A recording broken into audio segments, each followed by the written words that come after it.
show is called Conversation with the CEO.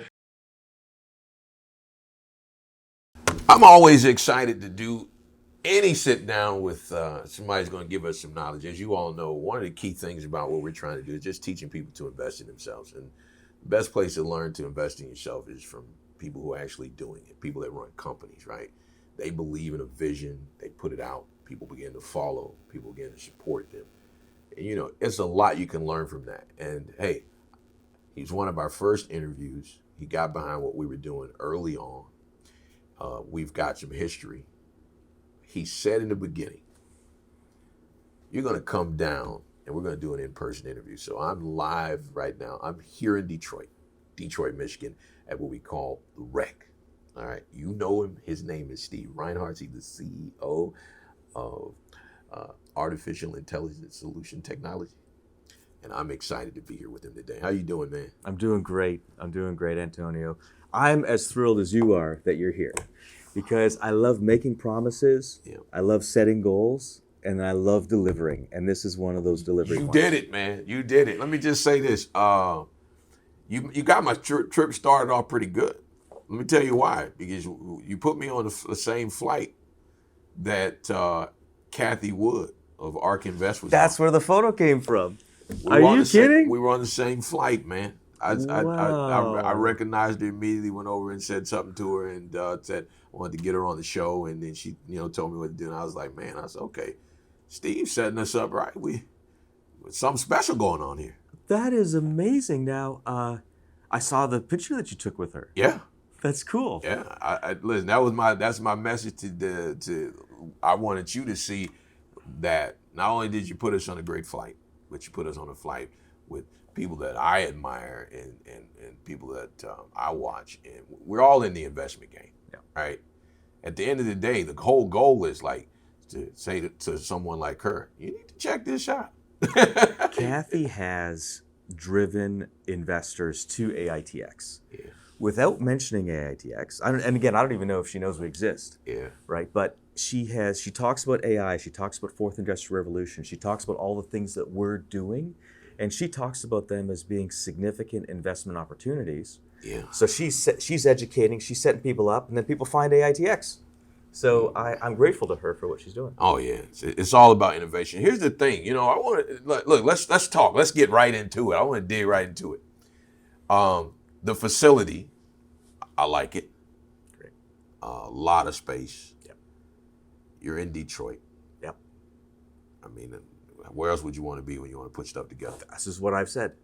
This is where America builds stuff. And you're close to Canada. Where our engineers are. Hello. Right across. That sounds like CEO moves to me. So let's get into it. Your company, obviously, it looks like you're growing. Employee count, all the things that come responsible with that. I was listening to a show, it's brand new Spotify podcast. It's called The Trillionaire Mindset. I'm bringing this up because I want to make a point. So it became the #1 listened to business podcast, and it was only on a week. Huh. So it jumped everybody, okay? The Trillionaire Mindset. For some reason, everybody wanted to listen to this show. So I listened. And then, so the guy started talking on the show, and he's a guy who's made millions of dollars trading stocks, okay? He started years ago. He went through his story. So he would say, I'm going to give you guys some advice on how to invest. In his information, he mentioned you should stay away from OTC Penny Stocks. He said that. Sure. He said that. Yeah. And this is a lot of people listening. Yep. Your company is OTC. Yep. All right? You trade under $1 at this point. Oh, yeah. When people take that information, they go, I'm going to stay away from a company like AITX because I heard this guy say it, and he's successful. Sure. And he did not back a company like this. Talk to me. What do you say makes you different? Sure. Why is AITX a company that you can look at and say, this is worth investing? Yeah. So, from a general standpoint, I agree that picking stocks on the OTC is much more difficult than picking them on one of the other exchanges. And because of that, it is good advice to tell people, hey, be careful when you're investing in OTC, right? So I completely agree with that. At the same time, Nestle trades on the OTC, Securitas trades on the OTC, Bitcoin trades on the OTC, right? There's some major organizations that use the OTC. So, just kind of keep that in mind. The reason that I say that is that him saying that broad general statement doesn't do the question justice. Gotcha. The answer that I would have preferred, that I would see as a more fuller, truthful answer, would be within the OTC, there are probably some gems, but by and large, I would be really careful about investing in the OTC. Okay. But there's certainly some gems, like I said, Securitas, a few other tickers that are real companies that are growing, that are here for the right reasons. Okay. But there's probably, we just struck 2,500 tickers off of the OTC, tradable, right? They went into gray and expert market, which is good for us. I wish that another 2,500 had gone as well. I think there's only probably about 500 companies in the OTC that I think are real. Okay. But the companies that are in the OTC, in this category of us, are real, are working, engaged, have products, have revenue, have technology. Yeah. So you just can't paint it with one brush. Okay. So let's move down the road a bit, right? Yeah. Today, obviously, you're going to be making some big announcements a little bit later. And by the time this airs, everyone would know what those were. What's the biggest problem that you're trying to solve? Yeah. Tell me that, because some people want to understand that. Because I've been talking to people, I've been like, hey, have you checked out this company? People been asking me questions because you put me on the board of advisors. Thank you. Thank you. So now people are coming to me asking questions. Yeah. They're going like, well, what is it that they do? Sure. It's really easy. The problems that we're solving come down to labor, price, and performance. Okay. So let's break down labor to start with. Number one, we know that security guard jobs are difficult, suck, nobody's happy with them, right? It's a problem. Right. It's a problem area. We're going to solve that. We also know that people spend a lot of money in that problem area. Yes. Compounding it, because now they're unsatisfied. So we have unsatisfied customers buying a service that doesn't work well. Okay. That's a problem. And the third piece of that problem is the performance of those folks in that industry earning those low wages is difficult. So that whole thing is a problem. That's what we're solving. We're coming in and we're saying, hey, we know these jobs are terrible and we don't want anyone to do them. I don't want someone standing in a parking lot in the middle of the night looking for bad guys. I know that's right. I wouldn't want to do it. Yeah, I couldn't do it. It's not what humans should be doing. We are creative, we're engaging, we're social. Yeah. Putting someone in a job like that is a recipe for just misery. Yeah. Right? I want to have devices do that work. Okay. I want to do it at a fraction of the cost of the human, and I want to be ever vigilant and do it better than the human could be. So at the very basic level of what we do, that's what we're doing. We're removing those problems, giving enterprise organizations options at lower costs to perform better. Okay. You keep getting, when it comes to stocks, I always hear this word. Yeah. Dilution. Yeah. Dilution. And people seem to hate that, right? Sure. So walk us through dilution. Okay, is there such thing as good dilution, bad dilution, no dilution at all? Sure. I talk about dilution, I think, more than anybody I know. Okay. I think most CEOs never want to talk about dilution. Okay. Because everybody's doing it. And because it has this negative connotation.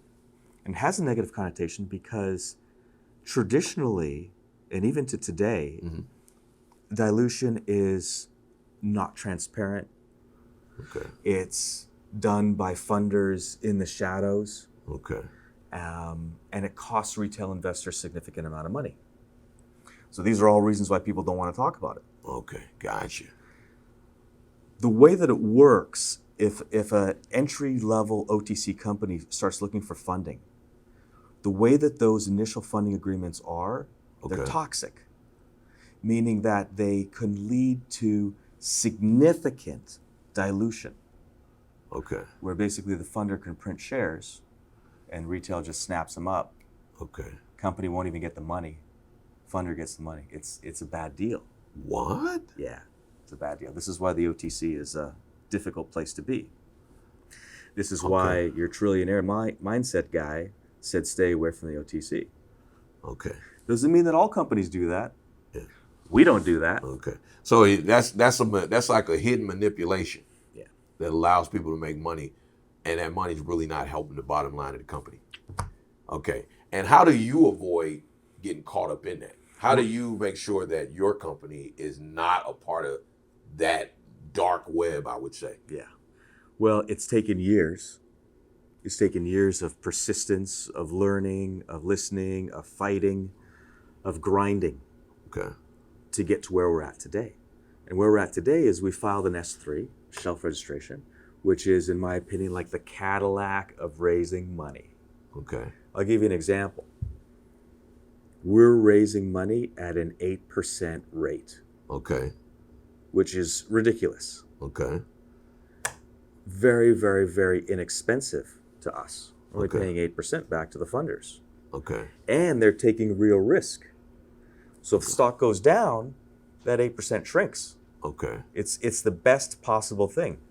To be operating at that level is an incredible benefit to us. It allows us to fund the company transparently, right? Because it's all public. There's no backroom deals. Okay. Right? So everybody knows what's going on. It allows us to raise good money at inexpensive rates that all gets reinvested into the company. Okay. To grow and build and expand. So that's where we're at. We're not in the toxic dilution world. Okay. So people that might be scared, okay, another thing he stated, and I'm only having this conversation because there was so many people listening to this, and I think it impacts a company like yours. Yeah. And we want to directly speak to that. Yeah. Uh, let me jump. Okay. Because I think that a follow-up question that you're either going to ask or you're about to ask is going to be, how do investors know? Yeah. How do they know what companies are in the toxic spin? That's exactly what I'm getting ready. Is that what you're going to ask? Yeah, because he made this point. The point that he made was there's these companies. They excite you. Yeah. You see all the flash and dash. Yeah. 10 years later, they're nowhere to be found. You can't even find the CEO. He's washing cars somewhere. Doug, is that my future? So he brought that point. He was being funny, but he brought that point up. And so to future investors, people that are believing in the company, how do they make sure that, like I said, that they're not falling for that? They're not falling for that guy. Yeah. So, I don't think you're that guy. I just want to be clear. Oh yeah, no. You're the man. I assume so. Thank you. That's all I'm gonna say. You're the man. Thank you. All right. Listen, let's start with one fact. Okay. Business is hard. Yeah. Most aren't going to be around in 10 years. That's just typical business. Whether you're on the OTC or you're opening up a car wash or you're opening up a restaurant, you're opening whatever it is, right? Things change. We're already 5-6 years in, so we're doing pretty good so far. Yeah. Okay. Now, if you really want to make a judgment on if there's some toxic dilution at work in a company, I would look at the statements. This is what I do. I look at the quarterlies and the annual filings, and I look for notes. Every one of those notes has the ability to be toxic. Okay. I'm not saying that they are.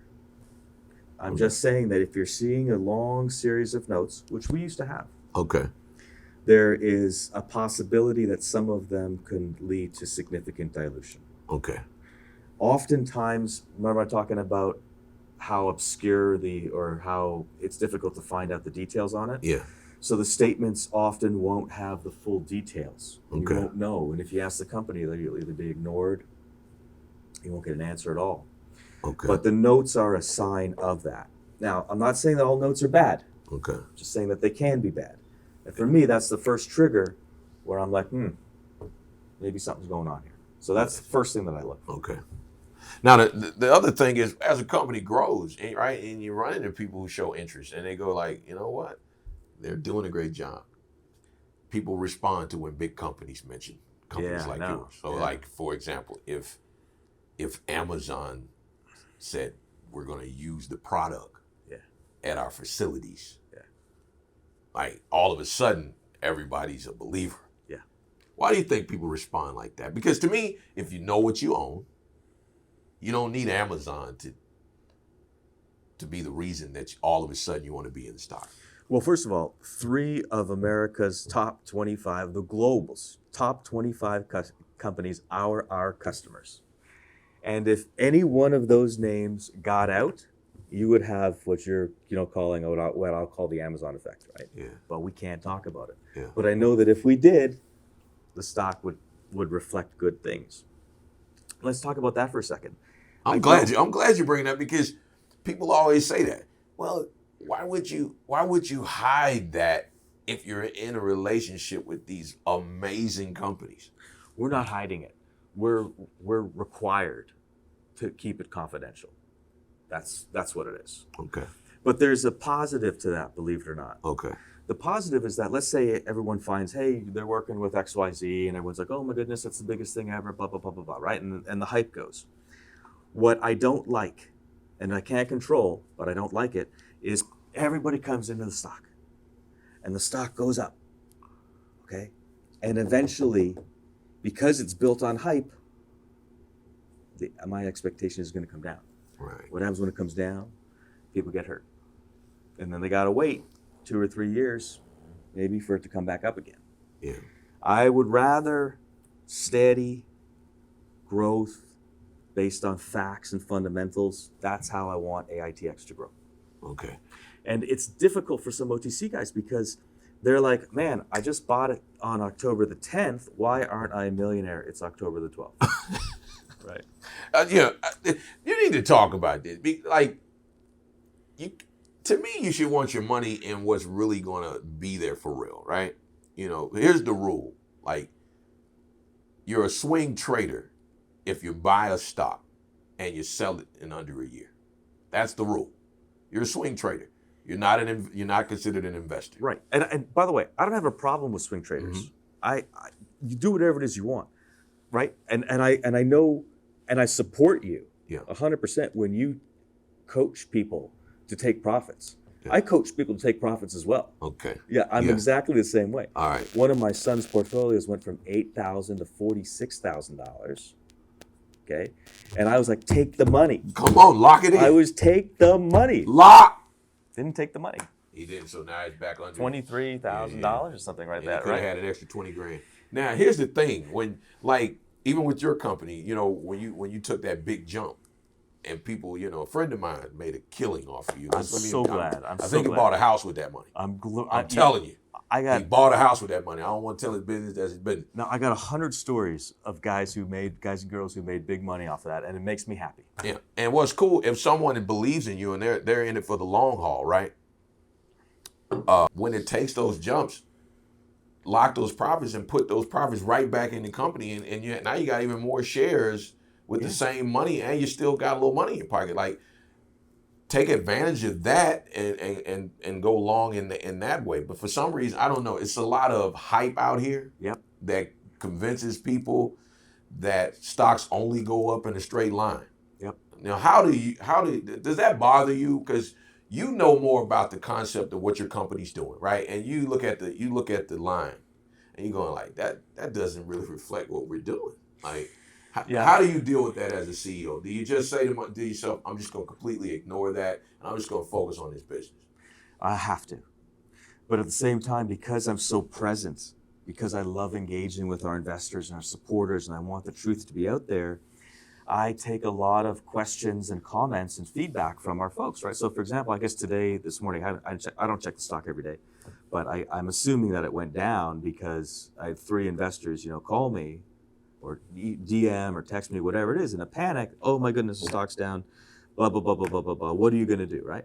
So I get that every day. So I don't like getting that because my response is the same. There's nothing I can do. I'm doing everything I can do, right? Like I can only do what I can do. The market determines the price. And then when I say that, people are like, oh, Steve's not responsible for the market. I'm like, I'm not responsible for the market. I'm not selling or buying. I'm trying to share the real information on the business. I'm happy with swing traders, day traders, investors. Again, I just want people to be aware of the business. If people are aware of AITX, then gradually they'll learn about RAD. Then they'll say, hey, I have a friend who's a congressman and they're having a problem here. I'm going to introduce them to RAD. And we build the business organically. Gotcha. So I look at the AITX section as number one, important because that's how we're funding. And we're funding transparently, the best way we possibly can. And we're creating momentum with the investors that'll hopefully lead to more sales. And you're getting orders. And we're getting orders. We're getting orders from the investor base. And because of that, something I'm going to release today is going to further enable and empower investors to support the business. This event, I want the attendees on the retail side and on our dealer side to be excited to use an application that's going to help their business and going to help their investment. Basically, we're casting here, and Luke's got his phone. This is all live. Okay, so let's say that we're walking around. Okay, hold it. Oh, that's a great one right there. Hold that right there. And it's like, hey, you know, I need an officer here, or I need some security here. I need to know what's going on. What we can do here is he can place this in real time. He can snap a photo of it, okay, and he can include it in his proposal. And this is the dealer part of the tool, right? Again, nobody does this, but we're doing it. We're creating the standards. We're creating the bar upon which everybody else coming in is going to be judged by, right? That's what you're investing in. That's what we're dealing with. Those are our stakeholders. Now, at the same time, that's so cool. That's so cool. I love that. At the same time, as we're doing this, I'm thinking about how do I leverage our AITX retail investor base for the benefit of the stock and for the benefit of the business itself. And so I decided to gamify the system. So now, our investors, when they run around, they're at a convenience store, or housing development, wherever it might be, they're like, man, I just had a really bad experience with that gate guard. They really need an AVA there. Now y'all whip out your phones, you put an AVA on the stanchion. Luke, can you call up an AVA? Are we down? Let's throw an AVA somewhere. And two things happen. The first thing is you say, I'm going to post this on Twitter, Reddit, whatever platform is your platform of choice. And when you do, you earn points. We've gamified it. And if you're really serious about it, you push another button on the app, and you send it to RAD, at which point Mark gets it, and he assigns it to a business development manager to make a call and try and close a deal.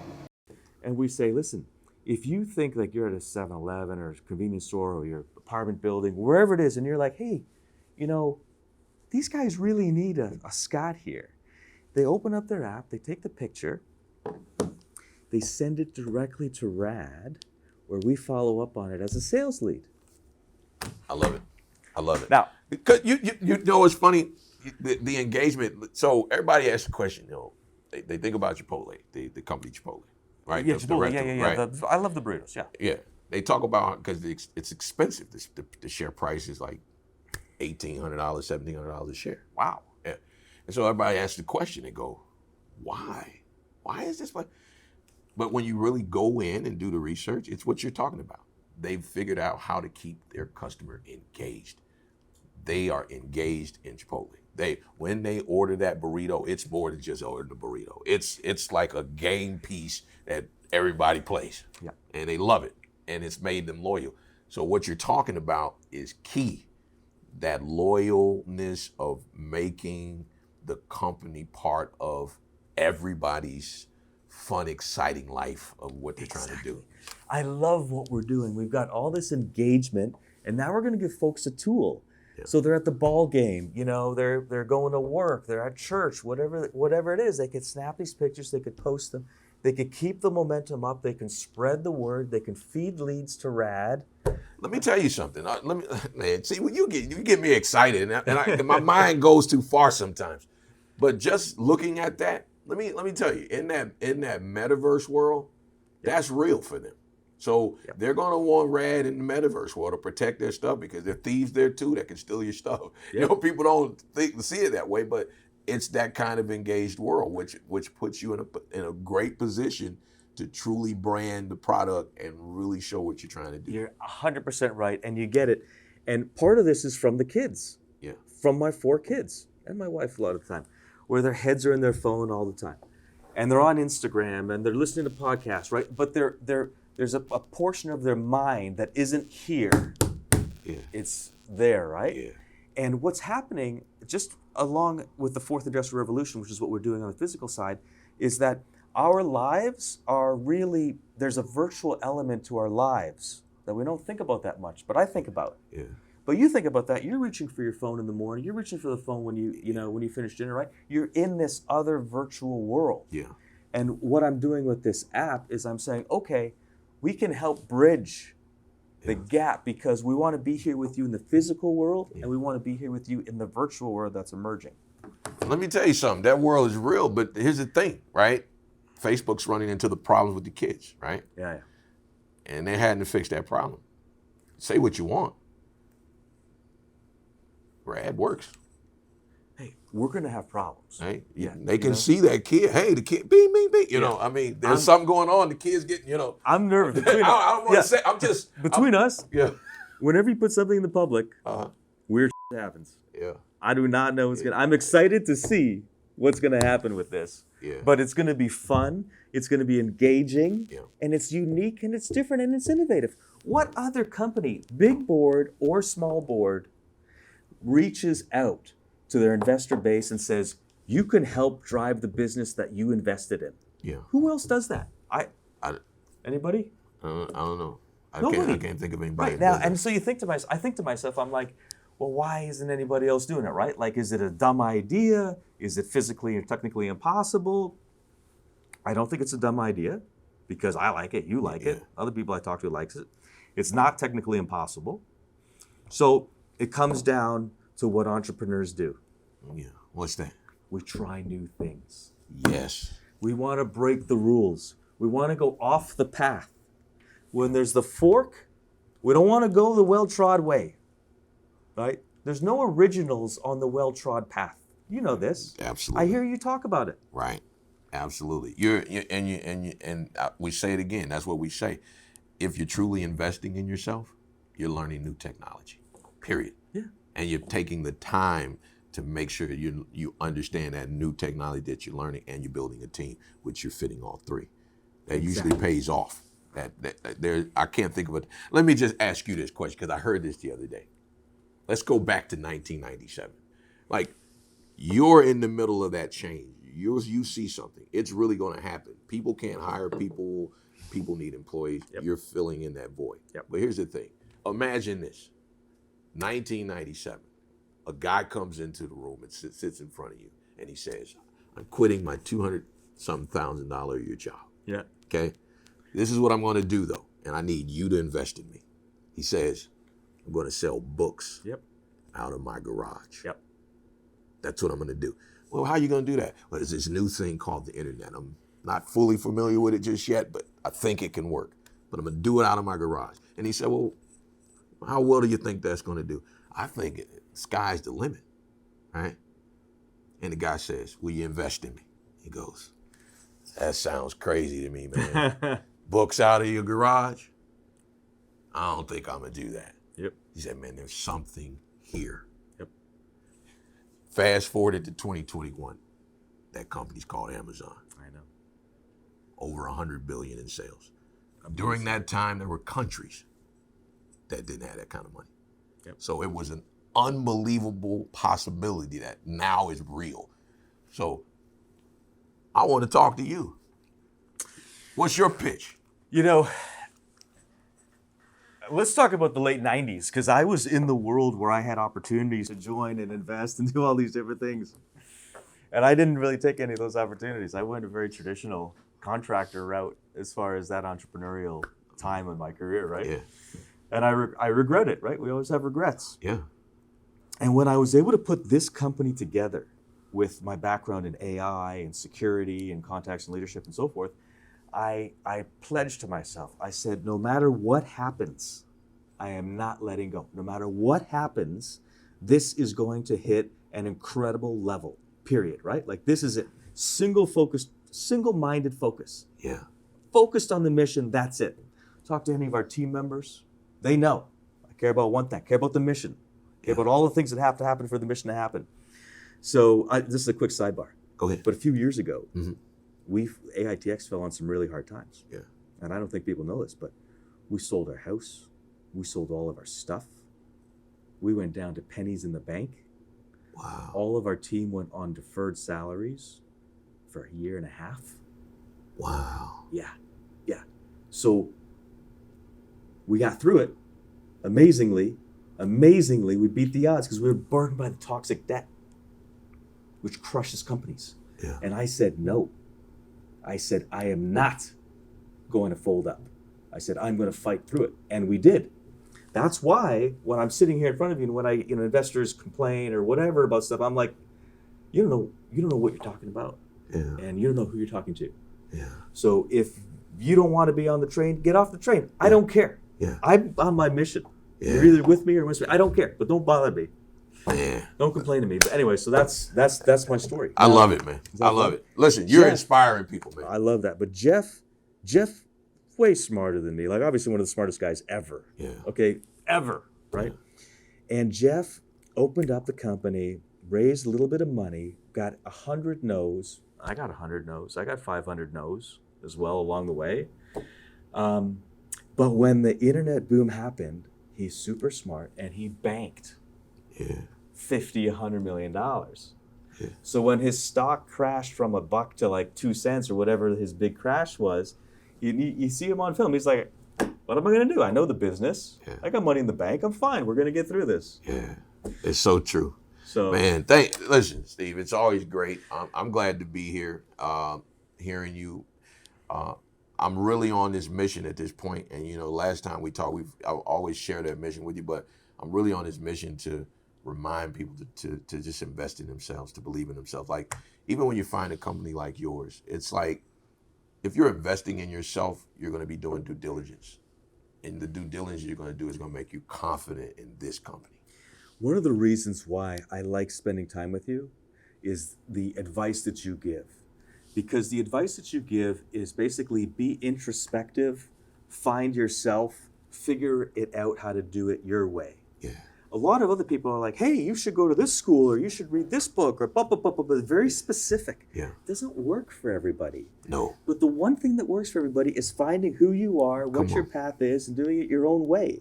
And that's one of the reasons why I love investing my time with you and why I appreciate how you do the same back to me. Hey, man, I love it, man. And listen, we're going to have a relationship for a long time. Yes. I'm going to keep interviewing you for as long as I'm allowed to, and we're going to just keep growing and see what happens. We're going to look back at these interviews. I'm looking forward to looking back at these interviews 10 years from now. Oh, yeah. I really, really am. Because what I hope people get from this is that what you just said, that inspiration. Because we're on a hamster wheel, a lot of us. Yeah. We're giving our life away to someone else, forgetting about ourselves. And then the whole time we look up and year after year passes by and we go, what happened? What happened? Well, why didn't I stop and do something different? Right. Now, it works for some people. Yeah. It works for some. Works for my parents. Yeah. Who were very, very happy. The path that you and I have taken has its own set of challenges. Yes. But the point of the matter is there is no easy way and there is no safe way. If you work for a big company, some guy can wake up in New Jersey and say, oh, we got to downsize by 10%. So every manager, find 10% of your workforce and let them off. Yeah. There is no job security. Yeah.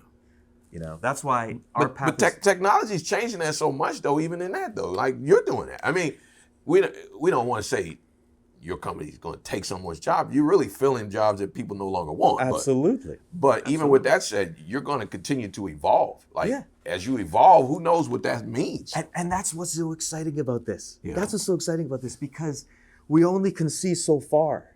Yeah. That's why I have a mission statement of using fourth industrial revolution technology in order to blend machines, AI, communications with people. Yeah. That's our future. And it's so fun. It's so crazy. Yeah. Like you live in a house in Sarasota. Yeah. You have digital thermostat, Yeah. video cameras. Yes. Yeah. Is your fridge on Wi-Fi? Not yet. Not yet. Do it. It's so fun. We're looking to get it, but not Oh, yet. it's so fun.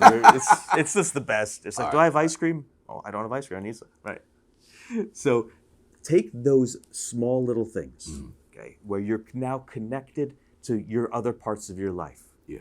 and put in a piece, a film of intelligence between them.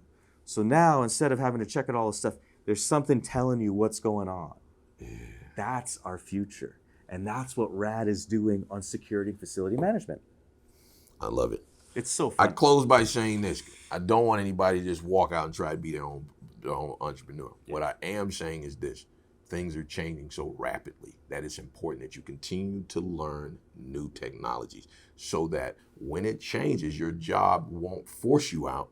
Maybe they'll keep you because you adjusted to the change as well. So that's what's I most endorse that. Over the top, I endorse that. Because we have to be okay with change. And in today's world, change is rapid, it's scary, but if you don't adhere to this, you're going to get left behind. important. How can people get in contact with you, Steve? Go to AITX.ai, learn about the company, enjoy it, maybe send me a question or two. But there's a lot of material there. Even just with what you talk about, Antonio, people will see that manifested in that website, and it'll get them thinking, and it'll hopefully empower them to do change for themselves. Man, I like this augmented reality with the RAD and all this, man. This is dope. It's awesome. It's awesome. You got me excited. Hey, thank you for joining us again. Thank you. We're in Detroit. We're face to face. This is our first time really face to face. What I want everybody to know is this is my first time meeting you in person. Yes. And it's awesome. But I feel I've known you, because I Yeah. connect. I just connect with That's you. the power of the power of the internet, the power of social media Well, when it's used the right way. I'm glad you're not a screen on my, I'm happy we're in person. All right. Well, I want you to close out with your own personal advice, just to anybody that you just in this season, maybe the last couple of days, you might have been really pondering a thought that you might have.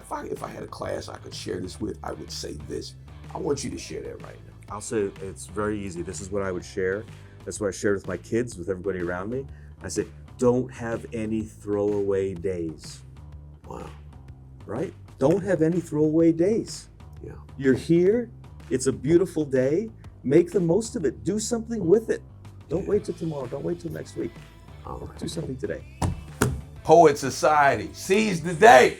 There you go. Hey, thank you so much for watching. Thank you so much for listening.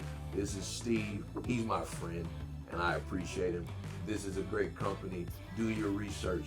Get involved. All right. Don't let other people that don't know what they're doing teach you about something. You can come right here to the source. All the information is public.